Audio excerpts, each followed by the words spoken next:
Assalamu alaikum. I am Dr. Matiullah, and today I will continue with our topic of poisoning and drug overdose.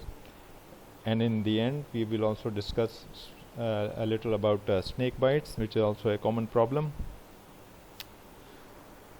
Last time we discussed general approach and supportive care which should be given to the patients with poisoning, and today I will summarize these steps again because this is the most important part of the management of a patient with poisoning. This is because of two reasons. Number one, most of the poisons do not have a specific antidote, and number two, most of the poisons will wane out by themselves in time. You just need to keep the patient stable over that time and treat any complication which tend to occur during that period. So these are the basic steps through which you will work with a patient with suspected poisoning. A brief history which should be focused towards poisoning itself. Also a rapid examination, lab evaluation which will include basic blood counts, liver kidney profile, serum electrolytes, and toxicological examination of blood and urine samples, and sometimes in some cases of the aspirated gastric contents as well. Then after this much examination, you will be able to assess the initial danger which the patient is suffering from, then start supportive care, then specific treatment if available, and observation for an appropriate period of time. Diagnosis is based mainly upon history, and the specific questions should be asked about time, route, duration, and circumstances of exposure, the name and amount of each drug, chemical or ingredient involved, the time of onset, nature and severity of symptoms, and the lag time between the intake and development of symptoms, the time and type of first aid measures if provided, and medical and psychiatric history if the patient is suffering from other comorbid conditions or psychiatric problems, that should also be sought.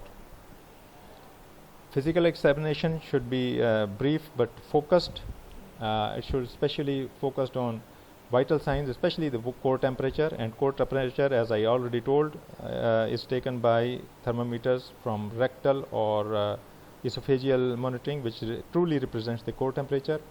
And because this is the most important single point which has a prognostic significance, patients presenting with extremes of temperature, very high or very low, have a poor prognosis in these cases of poisoning. And also focus on cardiopulmonary system. Patient is stable, breathing is normal. After that, examine the neurological status. Neuromuscular abnormalities such as dyskinesia, dystonia, fasciculations, myoclonus rigidity, and tremors are common. Nystagmus and pupil size and reactivity should also be noted. Altered conscious level like drowsiness or coma is also common. On the other hand, focal neurological findings are uncommon in poisoning, and if present, the other cause should be sought for these abnormalities. The patient should also be examined for evidence of trauma and underlying illnesses, comorbid conditions, or chemical burns if there has been exposure to a chemical, or if the patient has ingested some chemical, then you may be able to find some chemical burns around the mouth. Sometimes the odor of breath or vomitus and the color of nails, skin, or urine may give clue towards the possible cause of poisoning. After this much examination, you should be able to designate the patient into one of the overall physiological states. For example, stimulated, in which all the parameters of cardiopulmonary and neurological examination are elevated. For example, tachycardia, increased blood pressure, increased temperature, and hyperactivity, or sometimes seizures. Other is depressed state, in which all these parameters are depressed. For example, bradycardia, hypotension, hypothermia, or drowsiness. Or discordant, in which mixed signs are found. For example, some are elevated or some are depressed. Or the patient during the course of illness may develop variable signs. For example, first may present with stimulated state and they later go into depressed state. Or it may be a normal physiological state.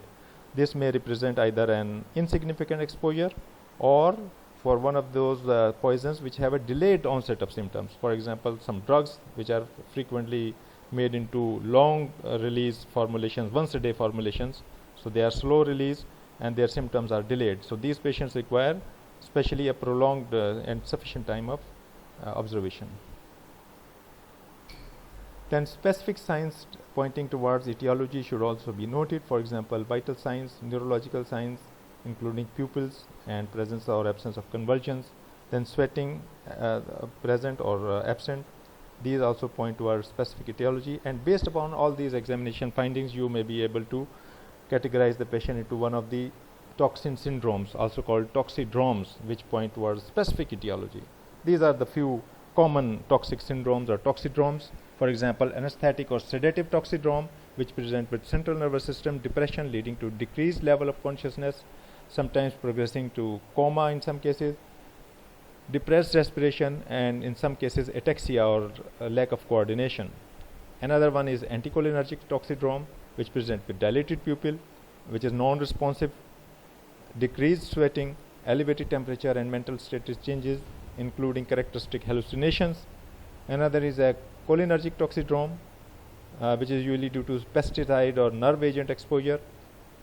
First present with activation and then fatigue of target organs, leading to pinpoint pupils, wheezing, twitching, and excessive secretions everywhere, which is labeled as leaking all over. For example, excessive bronchial secretions, sweat, tears, saliva, vomiting, incontinence. Another one is anticoagulant syndrome, in which excessive anticoagulants have been ingested.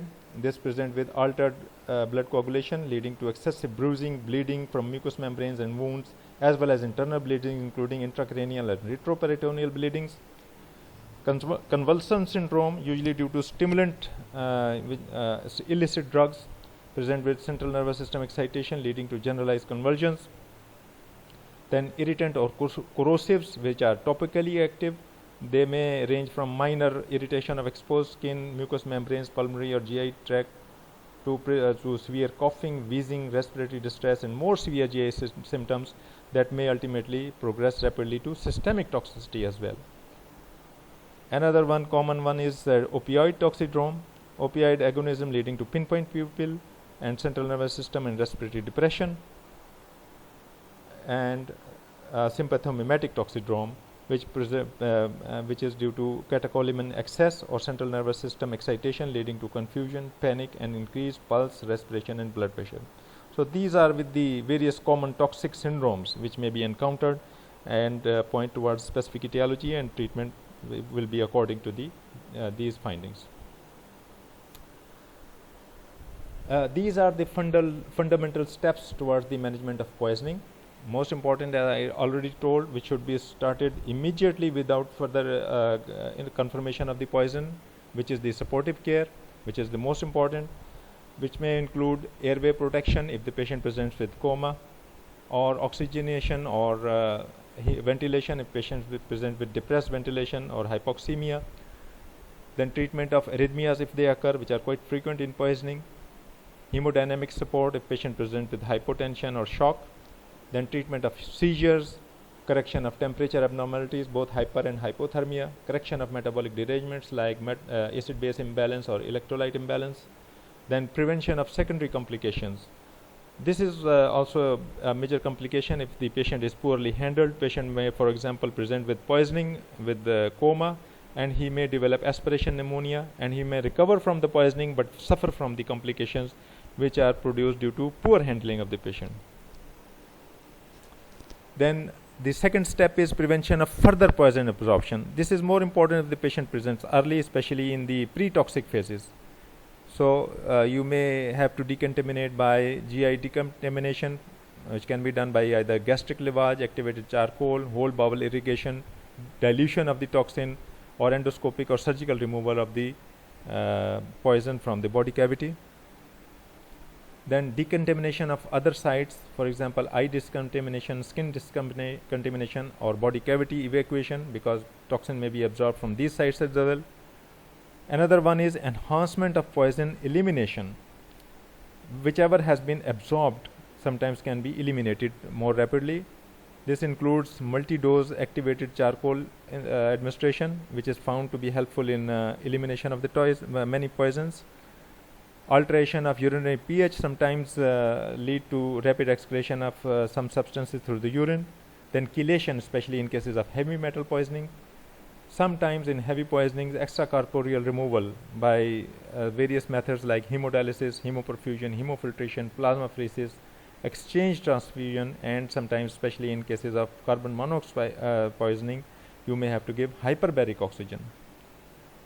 And the next step is administration of antidotes if one is available, because most of the toxins do not have these antidotes. They act by various methods, for example, neutralization by antibodies, neutralization by chemical binding, or metabolic or physiologic antagonism. Various types of antidotes are available. Then finally, once the patient has recovered, then prevention of re-exposure by adult education and child proofing, and especially in cases of intentional poisoning by notification of regulatory agencies and psychiatric referrals. This is the brief management of most complications which tend to occur during poisoning. Coma, for example, you should remember A, B, C, D, which is airway, breathing, circulation, and drugs. Drugs which can be given in unconscious patients are intravenous hypertonic glucose, thiamine, naloxone, and flumazenil. Then hypothermia, usually gradual rewarming is sufficient, but if the patient presents with cardiac arrest, then high quality CPR unless the patient is revived and the temperature is in the safe range. Hypotension should be treated by intravenous fluids, but if this is not successful, then inotropes may be required. Hypertension, sometimes simply calming down the agitated patient with short-acting benzodiazepines is sufficient. It will settle down the blood pressure. But if required, alpha blockers or vasodilators should be given. And if there is excessive tachycardia, then you can add beta blocker, but there is a caution: do not give alone beta blockers, because they may lead to paradoxical hypertension because of unprotected alpha stimulation. Then arrhythmias can occur. In this case, you should remember they are frequently due to some other causes like hypoxia, acidosis, electrolyte imbalance. These should be recognized and treated. But if the arrhythmias persist, then treat them with amiodarone or lignocaine, whatever is necessary. And in cases of atypical ventricular tachycardia due to QT prolongation, which is called Torsades de Pointes, intravenous magnesium sulfate may be required. Seizures, again, you should remember they can be secondary to other causes like hypoxia, acidosis, or electrolyte abnormalities. This should be recognized and treated. And if required, intravenous benzodiazepines like midazolam can be effective. Otherwise, intravenous phenobarbital is effective in terminating these seizures. And another is hyperthermia. Patients presenting with very high temperatures can be treated by cooling with evaporative, conductive, or extracorporeal cooling systems. Whatever is important in the given scenario, we have already discussed in the previous lecture. Dantrolene is effective for malignant hyperthermia, and in cases where muscle stiffness is significant, muscle paralysis with non-depolarizing agents with mechanical ventilation may be effective, because most of the heat is being produced from the muscles in these cases where muscle stiffness is very prominent. So these are briefly the treatment of various complications which tend to occur during poisoning. These are some of the drugs which have specific antidotes. Acetaminophen or paracetamol, we have already discussed, can be treated by N-acetylcysteine administration, which can be given both orally and intravenously. Digoxin toxicity can be treated by antibody fragments, Fab fragments, which can bind to the digoxin and make it ineffective. Then methanol or ethylene glycol, which are toxic alcohols, can be treated by ethanol or fomepizole, which are relatively less toxic alcohols. Methemoglobinemia can be treated by intravenous methylene blue. Opioids have a specific antidote in the form of naloxone, very effective. Heparin overdose can be treated by protamine sulfate. Atropine and other cholinergics by physostigmine, which is a acetylcholinesterase inhibitor. Warfarin overdose can be treated by vitamin K. Benzodiazepines overdose can be treated by naloxone.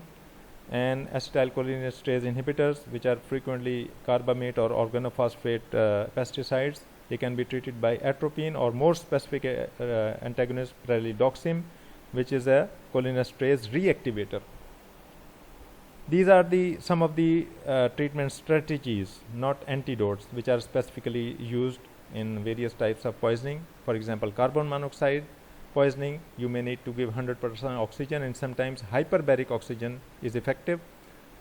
Carbamazepine overdose can be treated by hemodialysis. Iron overdose exposure can be treated by chelation with desferrioxamine. Lithium usually requires hemodialysis.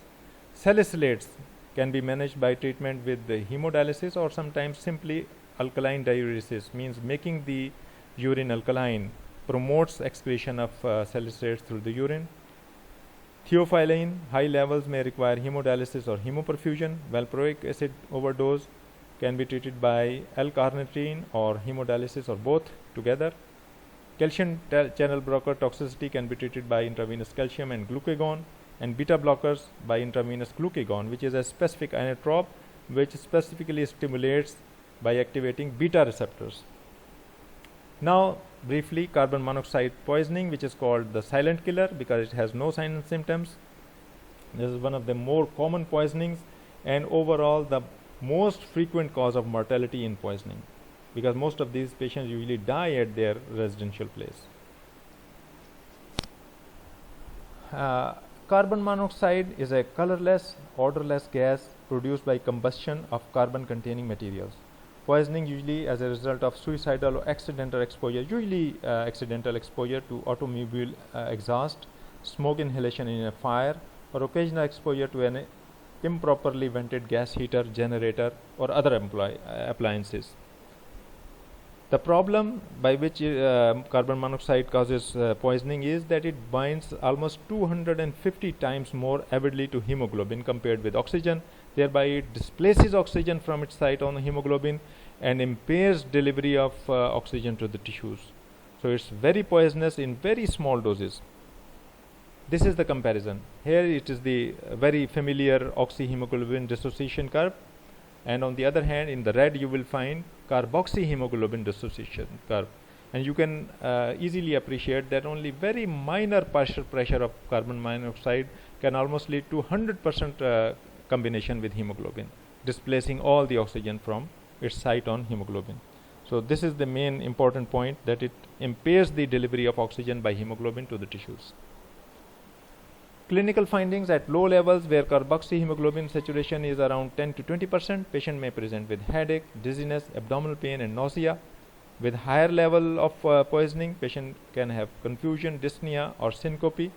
And with levels in which carboxyhemoglobin levels are more than 50 to 60%, patient present with hypotension, coma, and seizures, and frequently patient can die even before they can reach the hospital. And survivors of acute severe poisoning may develop permanent, obvious, or subtle neurologic and neuropsychiatric deficits even after recovery. Diagnosis is suspected in a person presenting with severe headache or acutely altered mental status in appropriate situation.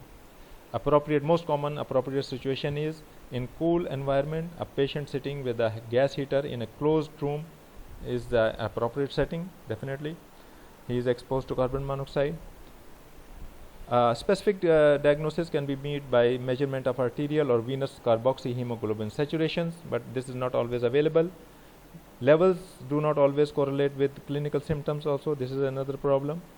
And routine arterial blood gas testing and pulse oximetry do not give any clue to the carboxyhemoglobin, because it frequently interferes with oxyhemoglobin. So you will find almost normal levels of oxygen concentration in arterial blood gases. Treatment is by maintaining patent airway, because patients are frequently unconscious or drowsy. Assisted ventilation may be needed. Treatment of coma, hypotension, and seizures according to standard protocol already discussed. Specific treatment consists of administration of 100% oxygen by tight fitting high flow reservoir face mask, or endotracheal intubation, which is the only sure method of delivering 100% oxygen. Then in severe cases, hyperbaric oxygen, if available, especially in cases of carboxyhemoglobin levels are greater than 25%. This is actually 100% oxygen which is delivered at supra-atmospheric levels, pressures of the oxygen. This can provide 100% oxygen under higher than atmospheric pressure, which helps in displacing carbon monoxide from hemoglobin and making oxygen available to the tissues. Half-life of carboxyhemoglobin complex is about 4 to 5 hours, and if you keep the patient stable during this period, patient will spontaneously recover. Another common poisoning is opiates and opiates. Opiates is actually a drug which is derived from opium, which is extracted from poppy, a plant. Opioid is the term which designates all substances, both natural and synthetic, that bind to the opioid receptor in the brain, including antagonists. Means they don't necessarily have to be agonists, they can be antagonists. All those are categorized as opioid.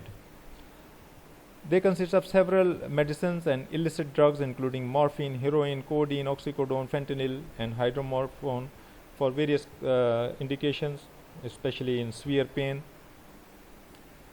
Their overdose is frequent cause of hospitalization, and this should be remembered. They have a widely varying potencies. For example, some of the synthetic opioids may be 2,000 times more potent than morphine, which is the prototype of opioids. They also have widely varying duration of action. For example, for heroin it is only 3 to 5 hours, while for methadone intoxication may last for 48 or to 72 hours or even longer than that. All of them decrease central nervous system activity and sympathetic outflow with their manifestations. This is the poppy pod, and the fluid oozing from the cut is opium, from which most of the natural opiates are derived. Clinical findings in cases of mild intoxication are characterized by euphoria, drowsiness, and constricted pupils. But in severe intoxication, patient may have hypotension, bradycardia, hypothermia, coma, and respiratory arrest. Pulmonary edema may occur, and death is usually due to apnea or pulmonary aspiration of gastric contents. Tramadol, dextromethorphan, and meperidine, also called pethidine, also occasionally cause seizures. And methadone specifically may prolong QT interval and lead to toxicity points. They are their individual effects, not common to all opiates. Treatment is by in emergency with supportive measures, protect the airway and assisted ventilation if required, administered activated charcoal for recent large injections if the patient has presented early. Specific treatment consists of naloxone, which is a structurally related opioid but have no agonist effect. So it binds to the opioid receptor and blocks opiate from binding and activating the specific receptor. It is a specific opioid antagonist that can rapidly reverse signs of narcotic intoxication, should be administered in a dose of 0.2 to 2 milligram intravenously, and need to be repeated because it is short acting and most of the opiates have a longer duration of time. So you need to give repeated doses of naloxone. It should be remembered that many opioids including fentanyl, tramadol, oxycodone, and methadone are not detected on routine urinary toxicology opiate screening. So clinical finding is more important, and especially rapid reversal to naloxone administration is also an indication that the poisoning was indeed due to an opiate. Another common intoxication is pesticides, which are usually cholinesterase inhibitors, include organophosphate and carbamate insecticides. They are widely used in commercial agriculture and even home gardening, so poisoning with them is quite common. They inhibit the enzyme acetylcholinesterase and cause an increase in acetylcholine activity both at nicotinic and muscarinic receptors and in the peripheral and central nervous system. So wide spectrum of manifestations are there. Most of them are poorly water soluble, but they are often formulated with an aromatic hydrocarbon solvent, which makes them well absorbed through intact skin also. Clinical findings of intoxication include inhibition of cholinesterase can result in abdominal cramps, diarrhea, vomiting, excessive salivation, sweating, lacrimation, wheezing, and bronchoria, which is referred to as leaking everywhere. So excessive secretions everywhere.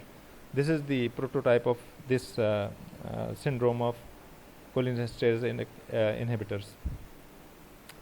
Seizures can occur, and alternatively skeletal muscle weakness can occur. Initial tachycardia may be followed by bradycardia and meiosis. Profound skeletal muscle weakness can occur and may result in respiratory arrest and death. This is the most serious complications. Symptoms and signs of poisoning may persist or recur over several days after poisoning, so patients should be cautiously observed during this period. Diagnosis is suspected on characteristic signs in the appropriate setting. Patient was a gardener or was spraying some insecticide and developed these symptoms. Definitely he is suffering from this poisoning. Cholinesterase activity is depressed at least 50% in severe intoxication and need to be revived. Emergency and supportive measurement of treatment include decontamination, which is very important. Whatever remaining the substances there on the body should be removed. If he has recently ingested, then consider gut decontamination by aspiration using a nasogastric tube followed by administration of activated charcoal. If the agent is on the victim's skin or hair, then wash repeatedly with soap or shampoo and water. And the provider should be cautioned that he should take care to avoid skin exposure by wearing gloves and waterproof aprons because it can easily absorb through the skin. Specific treatment includes atropine, which is anti-muscarinic, is effective in treatment of muscarinic effects but has no direct effect on muscle weakness because that is nicotinic effect. Administer 2 milligram intravenously, which may need to be repeated. More specific antidote is pralidoxim, which is anticholinesterase cholinesterase reactivator. So it can be administered in a dose of 1 to 2 gram intravenously as a loading dose and begin a continuous infusion of 200 to 500 milligram per hour as long as the patient is stabilized.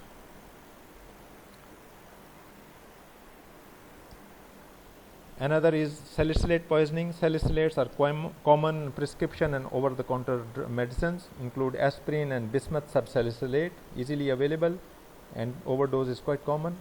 A single ingestion of more than 200 milligram per kg of salicylate can produce acute intoxication, but it is not necessary that the patient has taken so much a high dose, and poisoning may also occur as a result of chronic excessive dosing over several days. Means less than lethal dose but repeated over several days can also lead to intoxication.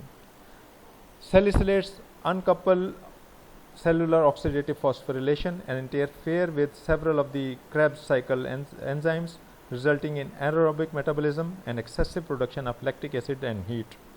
Here you should recall your knowledge of metabolism of glucose. You should remember that glucose is the major fuel for energy production for body processes, and it is metabolized by two distinct systems. First one, the less efficient and anaerobic one, is glycolysis, in which it is partially metabolized, lead to release of some energy. Less than 10% of energy is released, and the end product is pyruvate, which then enters into the Krebs citric acid cycle, which is more efficient and oxygen dependent, and it leads to release of lot of energy.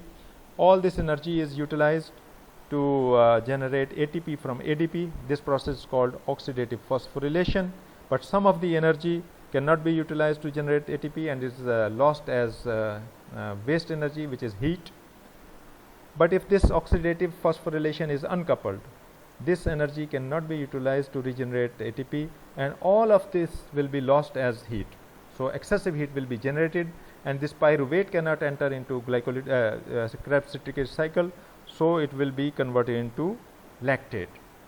So in this case, where some drug like salicylates inhibits oxidative phosphorylation, it will lead to excessive secretion of heat, release of heat, which will lead to hyperthermia, and accumulation of lactate, which will lead to lactic acidosis.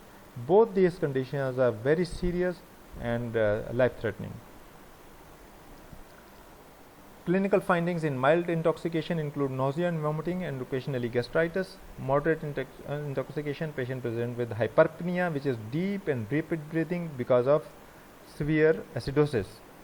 Also, there is tachycardia, tinnitus, and elevated anion gap metabolic acidosis, which is definitely due to accumulation of lactic acid. Serious intoxication results in agitation, confusion, coma, seizures, cardiovascular collapse, pulmonary edema, hyperthermia, and finally death. Diagnosis is suspected in any patient with metabolic acidosis and is confirmed by measuring the serum salicylate level. Arterial blood gas analysis typically shows respiratory compensatory alkalosis with an underlying metabolic acidosis. Emergency and supportive measures in treatment include administration of activated charcoal orally if it is recently ingested, then gastric lavage followed by administration of extra doses of activated charcoal may be needed in patients who have ingested more than 10 grams of aspirin. Should remember that one tablet of aspirin is 300 milligrams of aspirin, so it needs more than 30 tablets to cause such heavy intoxications. The specific treatment consists of alkalinization of urine, which enhances renal salicylate excretion by trapping the salicylate anion in the urine. This is done by adding 100 millicoulomb or 2 ampoules of sodium bicarbonate to 1 liter of 5% dextrose in 0.2% saline, hypotonic saline, and then it is infused at a rate of about 120 to 200 ml per hour for several hours. This helps in rapid elimination of salicylate from the body through urine. You should add potassium also to this infusion unless it is contraindicated. For example, the patient is oliguric or in renal failure or baseline potassium level is very high. Otherwise, potassium should be given in this solution. Another method of removing is hemodialysis, which is indicated in patients with severe metabolic acidosis or markedly altered mental status or significantly elevated salicylate levels, which cannot be excreted through urine. Now briefly some of the heavy metal poisonings. Some of the more common ones are discussed here briefly. Arsenic is commonly results from poisoning from smelting, which is a job in which pure metal is extracted from an ore. People who are involved in this profession can be easily chronically exposed. Then wood preservatives, certain pesticides, herbicides, fungicides, containment of deep water wells, and certain folk remedies also contain arsenic. Inorganic arsenic is readily absorbed through lung and GIT and sequesters into liver, spleen, kidney, lungs, and GIT. Residues persist for several years in the skin, hair, and nail. Acute poisoning typically results in necrosis of intestinal mucosa with hemorrhagic gastroenteritis, fluid loss, hypotension, and delayed cardiomyopathy, acute tubular necrosis leading to renal failure, and hemolysis.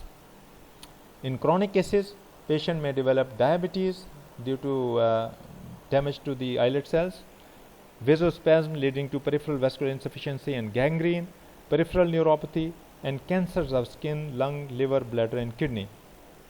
Treatment consists of in cases of acute ingestion, ipecac-induced vomiting for gastric emptying or otherwise gastric lavage. Activated charcoal with cathartic should be given, and in severe cases, supportive care in ICU is required.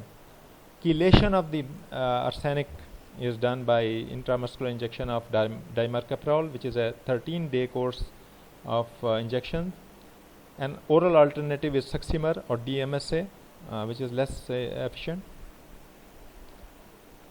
Another heavy metal frequently causing intoxication is lead. It is found in auto batteries. Quite a huge amount is there, and people who work in batteries can be easily exposed. Demolition of lead painted houses, plumbing, soldering, food or water from improperly glazed ceramics, lead pipes, contaminated herbal remedies, or combustion of leaded fuels. So nowadays emphasis is on unleading common fuels.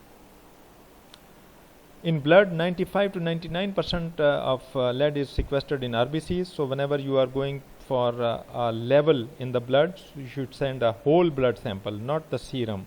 It will not reflect the exact level of lead in the blood. It is distributed widely in soft tissues with a half-life of 30 days, but 15% of the dose is sequestered in bone, which has a half-life of more than 20 years. So chronic intoxication can occur. This is excreted mostly in urine, interferes with mitochondrial oxidative phosphorylation, and enhances oxidation and cell apoptosis, means direct and indirect damage to the cells. Acute exposure can impair neurotransmission and neuronal cell death, impaired hematopoiesis and renal tubular dysfunction, At higher levels of exposure, acute encephalopathy with convulsions and coma can occur, and death may ensue. So main effect is on central and peripheral nervous system, hematopoiesis, and kidneys. Chronic exposure subclinically are associated with an increased risk of anemia due to aplasia, demyelinating peripheral neuropathy, usually motor, impairment of reaction time, hypertension, ECG conduction delays, and chronic renal failure. This occurs insidiously over several months or years. Treatment consists of preventing further exposure. So source should be localized and should be avoided. If patient is acutely toxic, then hospitalized with intravenous or intramuscular chelation with calcium edetate, sometimes in addition to dimercaprol. So both the chelating agents should be given. And the third common heavy metal poisoning is mercury, which is contained in some chemicals in metal processing, electrical equipment, automotive industries. There are also in thermometer, dental amalgams, and batteries. Another source, very unrecognized source, is it is dispersed by waste incineration. So environmental bacteria convert this inorganic into organic mercury, which is then bioconcentrates up the aquatic food chain to contaminate tuna, swordfish, and other open sea fish. So we can be chronically exposed from seafood. Metabolism. Mercury exists in inorganic, organic, and elemental forms. The elemental mercury is not well absorbed. However, if it is volatilized into highly absorbable vapor, it can be absorbed through inhalation. Inorganic mercury absorbed through the gut and skin both. Organic mercury is well absorbed through inhalation and ingestion. Elemental and organic mercury cross the blood-brain barrier and placenta also. Mercury is excreted in urine and feces and has a half-life of about 60 days. However, deposits in skin or nails or bones will remain, especially in the kidneys and brain, for years. In chronic exposures to metallic mercury vapor produces a characteristic intention tremor and mercurial erethism, which consists of excitability, memory loss, insomnia, timidity, and delirium. So main manifestations of chronic exposure are neurological. But acute exposure in children produces the pink disease with flushing, tachycardia, rashes, and desquamation of palms and soles. Acute ingestion of mercury should be treated by induced emesis or gastric lavage and polythiol resin administration, which will bind to mercury in the GIT. Then chelate with dimercaprol, which is given intramuscularly in divided doses, or Succimer, DMSA, or penicillamine are oral alternatives with 5-day courses separated by several days of rest. So it is a prolonged treatment. If renal failure occurs, then treat with peritoneal or hemodialysis. Chronic inorganic mercury poisoning is best treated by chelation with Succimer, DMSA, which is oral, or DMPS, which is dimercaptopropane sulfonic acid. Another alternative is penicillamine or dimercaprol, which is injectable. All these are effective, but most probably the most efficient is DMPS or dimercaptopropane sulfonic acid. Now finally we will discuss briefly some of the venomous snakes. The poisoning with them is less frequently recognized, but overall burden of snake bites on the human health is quite great, but it is underreported because it usually occurs in remote areas of underdeveloped countries, and frequently mishandling leads to poor outcome. So you should be aware of proper handling of a patient with snake envenomation. 5 families of snakes are implicated in bites, but most of the serious envenomation come from the first 2 of these, the vipers and the elapids, which also contain cobras. Types of venom can be broadly categorized into neurotoxic, which predominantly affect the nervous tissue, and most serious side effect is respiratory paralysis, and the other is cytolytic, which frequently occurs from rattlesnakes or vipers. This causes local and systemic tissue damage by digestion and hemorrhage due to hemolysis and destruction of the endothelial lining. but usually the toxins have multi-system effects, as we will see shortly. Snake venoms are actually a complex mixture of enzymes, low molecular weight polypeptides, glycoproteins, and other constituents. So they are not a single substance, they are a complex mixture. Their effects of toxicity are variable. They promote vascular leakage and cause death, both local and systemic bleeding because of damage to the endothelium.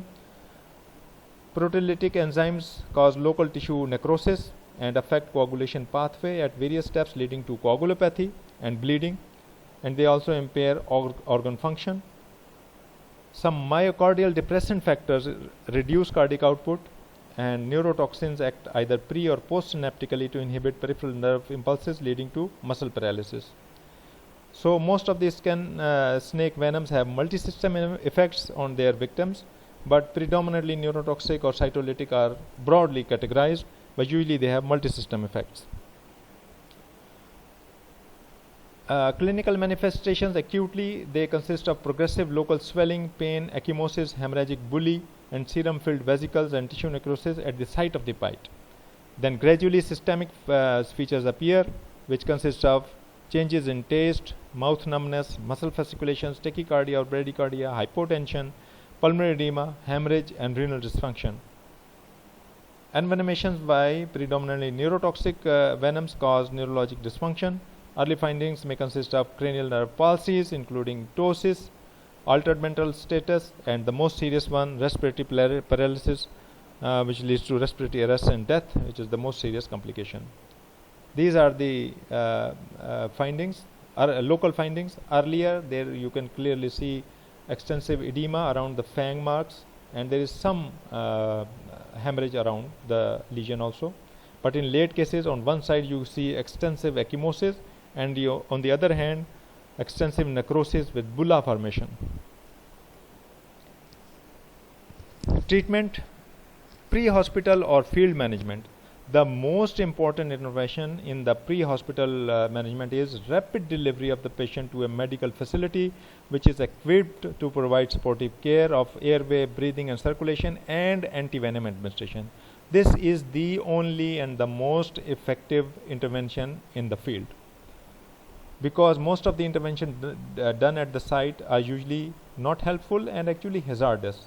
So incising wounds or applying suction to the bite should be avoided. These measures are ineffective and may exacerbate local tissue damage. Similarly ineffective and potentially damaging are the application of poultices, ice, and electric shock. They may also lead to more local damage. Another problem which people usually do, techniques to or devices to limit venom spread, for example lympho-occlusive bandages or tourniquets. Not only they are ineffective, but may result in greater local tissue damage, and tourniquet use can result in amputation and even loss of function of that limb. So it should be avoided. However, envenomation with neurotoxin may be localized only by pressure immobilization technique. This is a specialized technique in which the entire limb is wrapped immediately with a elastic bandage, crepe or others, and then it is immobilized. And it can be done only by a trained rescuer in an appropriate setting where all required objects are available, and the rescuer is trained in applying properly. The pressure should be appropriate, not too high and not too low, and this is not a function of a layman. So it should be left only to a trained rescuer if available, which is uncommon happening at that time. So in the end, the most important intervention is rapidly transfer the patient to a appropriate medical facility. Now in hospital management, quick history and rapid but comprehensive examination should be done, including the local examination and observation as how the lesion spreads. Close monitoring of vital signs, cardiac rhythm, oxygen saturation and urine output. Insertion of large bore intravenous line. At the same time, drawing samples for routine blood labs, grouping and cross-matching in case the patient will require blood transfusion, and coagulation studies. Then removal of tourniquets applied to the field, and this should also be done very cautiously. It may result in hypotension or arrhythmias because of the returning stagnant and acidotic blood peripherally. So cautiously done. Fluid resuscitation for hypotension by saline infusion, or if colloids are required, then 5% albumin is appropriate, and if needed, inotropes should be used. Arterial blood gases, ECG and chest radiography as appropriate should be done. And specific treatment by antivenoms. Antivenoms are produced by injection of venoms from medically important snakes into animals, generally horses or sheep. Their repeated injections are given. Once these stock animals develop antibodies to the venom, their serum is harvested and the antibodies are isolated for antivenom preparation. This preparation may involve varying degrees of digestion and purification of immunoglobulin molecules, which is the final processing and refining of the antivenom in the laboratory. These antibodies or antibody fragments bind up circulating venom components before they can attach to the target tissue, thereby neutralizing their effect. So time is important. As early as envenomation has happened, antivenom should be given, so that to avoid the venom from being attached to the tissues. These antivenoms may be monospecific for a particular snake species, or more commonly polyspecific, covering several medically important species in the region. This is important because you never know, you have not seen what a snake has bitten this patient. So polyspecific antivenoms for common species which are prevalent in the area should be used. This is the brief process of venom preparation. In the first stage, the snake venom is collected, then repeated injections, 10 to 15 injections are given to the animals over a period of 2 to 15 months. Then ultimately the animal will develop antibodies to it, and in the second stage, blood of the horse is harvested from in an anticoagulant, and in the third stage is finally processed and purified in the laboratory to produce the final product of antivenom. This is a typical antivenom, polyvalent enzyme refined equine immunoglobulin. So it is extracted from horses. Indications: not all snake bites require antivenom administration. Indications are evidence of systemic envenomation by systemic symptoms or signs or laboratory abnormalities, and specific significant progressive local findings, for example soft tissue swelling crossing a joint or involving more than half the bitten limb. In these cases, antivenom should be avoided in mild cases because of toxicity. This antivenom itself has a toxicity, so in mild cases it should be avoided, and administration should begin as soon as possible to limit further tissue damage and systemic effects. Means in minor cases it should be avoided, but once you have decided to give antivenom, that the patient requires it, then it should be given as soon as possible to avoid further toxin binding to the tissues. It is important that antivenom should contain antibodies to the biting snake. So not a single antivenom is effective everywhere. You should know the local type of snakes and their venoms, and the antivenom should be prepared according to this regional prevalent snake types. If the antivenom does not contain antibodies to the venom which has been available, which has been present in the snakes in the locality, then it will be ineffective. Other than this specific treatment, other care include aseptic debridement of wound, which may be required in cases of severe local findings, necrosis, and sometimes surgical intervention for decompression in cases of departmental syndrome. Because of edema, it can lead to compression and necrosis of the muscle, so active surgical intervention may be required. Intact bulli should be left undisturbed because they are aseptic, should avoid puncturing them. Antibiotics are required for wound infections. Tetanus immunization should be updated as appropriate. Patients requiring antivenom should be observed for at least 24 hours. Unstable patients should be admitted to the ICU. Coagulopathy, if present, it can recur over first 2 to 3 weeks of the bite, and the patient should be warned about this complication. So he should avoid elective surgical procedures or injuries which can lead to bleeding in this period of 2 to 3 weeks. Then complications of any antivenom can occur. Immediately it can lead to immediate hypersensitivity in the form of anaphylaxis, or a delayed hypersensitivity in the form of serum sickness can occur. With this we end our today's lecture. Thank you very much.